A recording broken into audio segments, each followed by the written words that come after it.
चीन को जवाब देने के लिए तीनों सेनाओं ने प्रधानमंत्री मोदी को ब्लूप्रिंट सौंप दिया है। चीन के साथ तनातनी के हालत के बीच कल प्रधानमंत्री नरेंद्र मोदी के साथ तीनों सेनाओं की बैठक हुई और इस बैठक में राष्ट्रीय सुरक्षा सलाहकार अजीत डोभाल के साथ साथ सीडीएस बिपिन रावत भी मौजूद थे।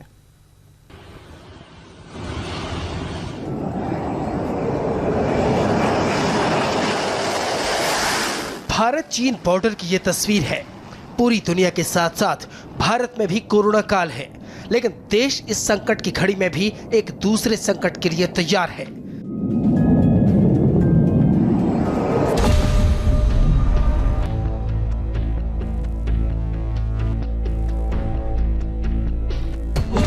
जी हां, हिंदुस्तान हर मुकाबले के लिए तैयार है। चीन से सटी सरहद पर पिछले कई दिनों से जारी तनातनी के बीच नरेंद्र मोदी सरकार का चीन के लिए हर जवाब तैयार है। चीनी घमंड को चूर करने वाली एक फुल प्रूफ स्ट्रेटेजी पर फाइनल मुहर भी लग गई है। इस स्ट्रेटेजी के तहत तय हुआ कि भारतीय सेना 1 इंच भी पीछे नहीं हटेगी। भारतीय सेना चीन के बराबर सरहद पर सैनिक अभ्यास जारी रखेगी। यह सब कुछ चीन इसलिए कर रहा है क्योंकि चीन को प्रधानमंत्री नरेंद्र मोदी के फ्यूचर प्लान का डर सता रहा है। हिंदुस्तान की बढ़ती शक्ति चीन को बेचैन कर रही है। चीन को अपनी सल्तनत की जमीन सिकुड़ती नजर आ रही है, इसलिए वह सरहद पर चालबाजी कर रहा है। लेकिन प्रधानमंत्री मोदी और उनकी सेना भी चीन की हर चालाकियों से निपटने के लिए तैयार है। पीएम मोदी की सीडीएस, आर्मी चीफ और एनएसए के साथ कल मीटिंग हुई। विदेश सचिव ने सरहद पर हो रहे विवाद पर पीएम को रिपोर्ट सौंपी है। रक्षा मंत्री की सीडीएस और तीनों सेनाओं के प्रमुखों के साथ बैठक हुई। दौलत बेग ओल्डी के एयरफील्ड को पूरी तरह एक्टिव रखा गया है। एयरफोर्स और आर्म्ड कॉम्बैट ग्रुप को हाई अलर्ट पर रखा गया है। चीन की चाल और चीन के जाल का कनेक्शन पीएम मोदी समझ चुके हैं। हर मंच से प्रधानमंत्री बोल रहे हैं कि कोरोना काल के बाद भारत को आगे कैसे बढ़ना है। कोरोना संकट के बाद भी दुनिया में जो स्थितियां बन रही हैं, उसे भी हम निरंतर देख रहे हैं।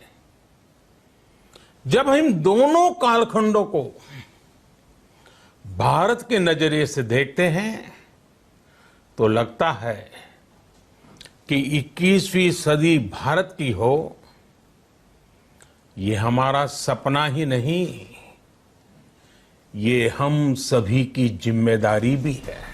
चीन को इस बात से मिर्च लग गई है।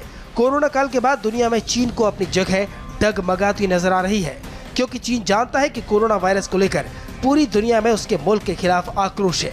लिहाजा दुनिया की नजरों को कोरोना जांच से हटाने के लिए भारत पर दबाव बना रहा है। इसके लिए चीन ने 3 चालें चली हैं।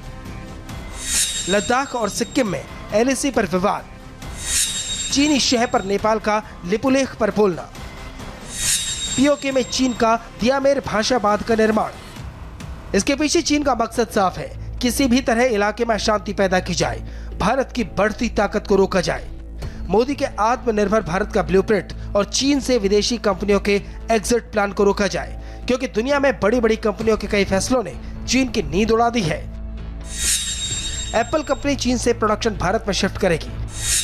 जापान की कई कंपनियां चीन से भारत में शिफ्ट होंगी। साउथ कोरिया की कई कंपनियों का एग्जिट प्लान तैयार है। अमेरिका समेत दुनिया के ज्यादातर देश कोरोना को लेकर चीन से चिढ़े हुए हैं। सबको लगता है कि चीन ने जानबूझकर कोरोना को दुनिया में फैलाया है।